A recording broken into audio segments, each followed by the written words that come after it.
কন্যাশ্রী ক্লাবের মধ্যে দিয়ে কি হয়, তোমাদের মধ্যে কি মোটিভেট করতে বলা হয় না, সমাজের মধ্যে গিয়ে শিক্ষার যে গুরুত্ব এবং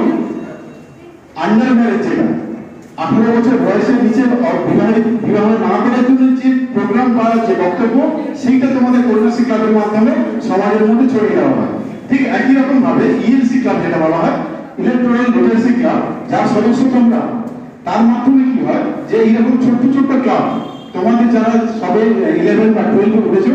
যারা সত্য ভোটার রয়েছে, অনেকে ভোটার রয়েছে, অনেকে ভোটার হয়নি, জাস্ট পরের বছর হয়তো হবে,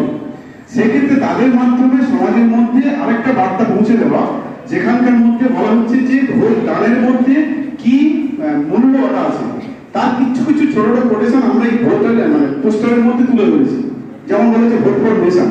আমাদের এই ভারতবর্ষ বৃহৎ গণতান্ত্রিক দেশ, বিশ্বের মধ্যে গণতান্ত্রিক পদ্ধতিতে আমাদের সরকার চালিত হয় এবং গণতান্ত্রিক পদ্ধতিতে অংশগ্রহণ করে আমাদের এই ভারতবর্ষের প্রত্যেকটা নাগরিক। সুতরাং সেই প্রত্যেকটা নাগরিকের মধ্যে এই ভোটদানের যে বিশেষত্ব বা ভোট দেবো কেন ভোটটাই বা দেবো, এই বক্তব্যটা তুলে ধরার জন্য আমাদের এই ইএলসি ক্লাবের গঠন। তারা তাদের অ্যাক্টিভিটিসটা কি করবে না, পাড়ায় গিয়ে তাদের যারা ভোট পূর্ণবয়স্ক ব্যক্তি অর্থাৎ 18+ যারা, এই যে অ্যাওয়ারনেসটা, সচেতনতা ভোট গড়ে তোলার জন্য আমাদের এই ছোট্ট একটা প্রোগ্রাম, ভিডিও করব এই প্রোগ্রাম, যেখানে বলা হচ্ছে, যেমন আমি এখানে কয়েকটা লেখা আছে, ভোট ফর নেশন, জাতির জন্য বা ভারতের জন্য আমাদের ভোটটা, পাওয়ার ইন ইউর ফিঙ্গার, এই যে স্লোগানগুলো, মানে তোমার আঙুলের মধ্যে, আঙুলটা কেন বলা হচ্ছে যে ভোটিং মেশিনে আঙুল দিয়ে তো প্রেস করা হয়, সেই পাওয়ার ইন ইউর ফিঙ্গার, অর্থাৎ তোমার ফিঙ্গারের মধ্যেই শক্তি লুকিয়েছে, তুমি কাকে ওই গণতান্ত্রিক পদ্ধতিতে ওই বড় চেয়ারটায় বসাবে কি বসাবে, এইটা হচ্ছে তোমার মধ্যে বা তোমাদের মতো যারা নতুন জেনারেশন, তাদের মধ্যেই ক্ষমতা আছে। তারপর বলেছে voting is your right and your duty, ভোটাধিকার দেওয়া হচ্ছে তোমার অধিকার এবং তোমার কর্তব্য, দুটোই, অধিকার এবং কর্তব্য। ঠিক এইরকম কিছু সামাজিক বার্তা তোমাদের মাধ্যম দিয়ে তোমাদের সমাজের মধ্যে পৌঁছে দেবো। তার একটা কারণ কি, তোমার বাড়ির পাশে যখন থেকে তুমি যখন এই স্কুলে আসছো, 11 পড়ছো, 12 পড়ছো, গ্র্যাজুয়েশন যাচ্ছ কলেজে, তোমাদের বাড়ির যারা তথাকথিত স্কুল আসেনি, সেই ধরনের বয়স্ক মানুষরা, তারা কিন্তু তোমাদের বক্তব্যকে, তোমাদের কথাবার্তাকে অনেক গুরুত্ব দেবে। এই কারণে গুরুত্ব দেবে, এইভাবে আঞ্চলিক ভাষার মাধ্যমে, না এই মেয়েটা ওই স্কুলে যায়, 12 পড়েছে, এখন গ্র্যাজুয়েশন করছে, এ কিন্তু অনেকটা জানে, অনেকটা বোঝে, সেটা পুঁথিগত বিদ্যা হতে পারে, সামাজিক বিদ্যা হতে পারে, এটা গুরুত্ব দেয়। সেই হিসেবে এই ধরনের যে কন্যাশ্রী ক্লাব বা ইলেকট্রো লিটারেসি ক্লাব, এইগুলো আমরা বা সরকারের তরফ থেকে বিভিন্ন স্কুল, কলেজ বা এইগুলোকে আমরা চুজ করি, মানে আমরা নির্দিষ্ট করে নিই যে এইখান থেকে যেহেতু একটা যুব সমাজ উঠছে, শিক্ষিত যুব সমাজ উঠছে, তাদের মাধ্যমেই প্রচার করা, অন্য কিছু প্রচার নয় যে তুমি কাকে দেবে না দেবে সেটা ভোটারের ব্যক্তিগত জায়গা, কিন্তু ভোট দান তোমার অধিকার, ভোট দান তোমার কর্তব্য। এই ভোট তোমার আঙুলের মধ্যেই তোমার এই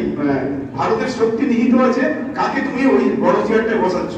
এই বার্তাগুলো দেওয়ার জন্য ইএলসি ক্লাব, অন্য কোনো কারণ নয়। এবং তোমাদের এই শিক্ষিত সমাজকে তুলে আমার একটাই উদ্দেশ্য, তোমাদের মাধ্যমে এখনো সমাজের মধ্যে যারা পিছিয়ে পড়া জায়গা আছে, যেমন কোনো কোনো ক্ষেত্রে কি হয়, আমার সামান্য কোনো উন্নতি হয়নি বলে কোনো একটা পাড়া ভোট বয়কট করে দেয়, যে আমরা ভোট দেবো না, আমাদের এটা উন্নতি হয় না, এটা একটা আলাদা পাঠ।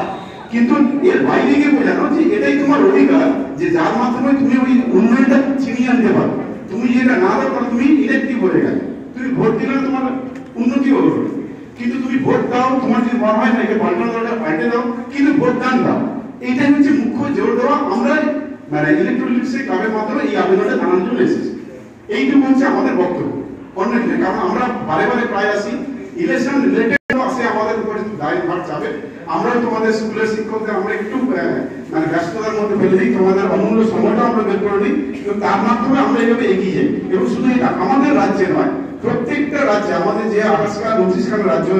সেই রাজ্যগুলো প্রত্যেকটাতেই কিন্তু এই ধরনের অ্যাওয়ারনেস গুলো চলে। আমরা সেই জায়গায় খবর রাখি না বলে তাই হয়। এবং আমাদের যে ক্যাপশন গুলো তোলা হয় স্কুল থেকে, এইটা ইলেকশন কমিশনের নিজস্ব যে ওয়েবসাইট, তাতে বিভিন্ন স্কুল, তোমাদের মতো আমাদের মতো বিভিন্ন স্কুলের ক্যাপশন গুলো আপলোড হয়, যে সেখানে আমরা এই ধরনের প্রোগ্রাম গুলো করি, সেখানে এই জায়গাগুলো স্থান পায়। আমার বিশেষ কিছু বলার নয়, তবে তোমরা রিসেন্টলি তোমরা প্রত্যেকেই মাই ভারত পোর্টালে তোমরা যুবা হিসাবে তোমরা প্রত্যেকেই নাম রেজিস্ট্রেশন করেছো এবং ভারত সরকারের তরফ থেকে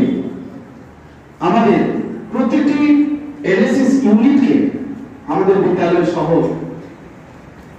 ভারতবর্ষের সমস্ত স্কুল কলেজ বিশ্ববিদ্যালয়ে এই যে ভোট আসছে এবং আমরা যে ভোট দেব দেশ গড়ার জন্য, এই ভোটার অ্যাওয়ারনেস আমাদের প্রতিটি বিদ্যালয়ে, বিশেষ করে এনএসএস ইউনিট যেখানে রয়েছে, ইউনিভার্সিটি, কলেজ, প্রতিটি জায়গায় গোটা ভারতবর্ষ জুড়ে চলছে এই ভোটার অ্যাওয়ারনেস ক্যাম্প। তো স্যার এসছেন, আমরাও আমাদের এনএসএস ইউনিটের তরফ থেকে আমরা এই বার্তা, আমরা এই আহ্বান জানাবো, আপনারা প্রত্যেকেই ভোট দিন এবং একটি ভোট আমাদের দেশ এবং জাতির গড়ার জন্য অনেক মূল্যবান। এবং তোমরা তো এখন একাদশ থেকে দ্বাদশে সবে পা দেবে, তোমরা এখন কেউ ভোটার হওনি, কিন্তু 1 বছর পর তোমরা ভোটার হয়ে যাবে। এবার যারা